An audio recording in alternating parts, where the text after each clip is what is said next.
Genshin Impact version 5.0 as well as the release of Natlan are only about a month away, and with them will come a bunch of new lore for the gods, for Teyvat, and for the Traveler.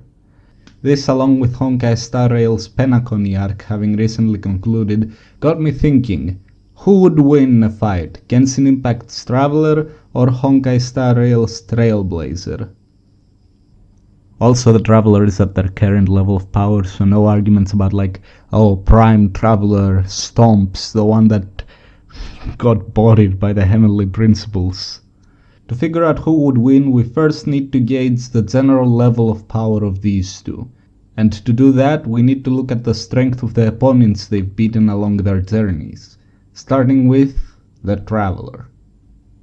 The Traveler has defeated many powerful enemies over the course of the game, from Fatui Harbingers to dragons to interdimensional whales, but the ones we'll be focusing on are the gods, the Raiden Shogun and the Suki no Kami, which the Traveler defeats at the end of the Sumeru and Inazuma quests respectively.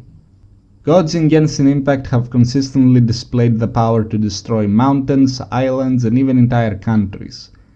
Barbatos, for example, was able to cut every mountain in Mondstadt in half and threw the largest one across the ocean with his winds. Morax during the Archon War would use mountain-sized spears which he would throw at other gods. Even lesser gods like Boreas have the power to easily freeze all of Mondstadt, and Raiden herself once sliced Yashiori Island in half while fighting a giant snake god. Now, while the Traveler can fight and defeat these characters, it should be noted that he can only do so with heavy assistance. Against Raiden they were actively losing until they got buffed by the 99 visions embedded in the statue of the omnipresent god, and against Kami they were defeated 168 times before using the knowledge of all their failed attempts, as well as the combined knowledge of everyone in Sumeru to win. The gap between the Traveler and the god tiers of the game is cemented even further in Fontaine by their fight with Arlecchino. Arlecchino is ranked 4th in the Fatui Harbingers, with only ranks 3 and up having the power that rivals gods. Yet this same Arlecchino defeats the Traveler while holding back. So yeah, the Traveler is approaching the gods in strength, but not nearly strong enough to defeat one on their own.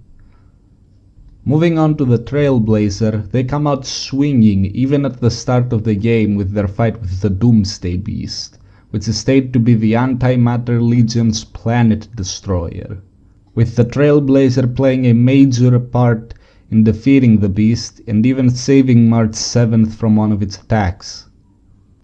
Later on during the Cienzo and Penacony storylines, they would go up against characters such as Sam and Kafka, aka the Stellar Hunters, who are stated to have the power to destroy entire planets.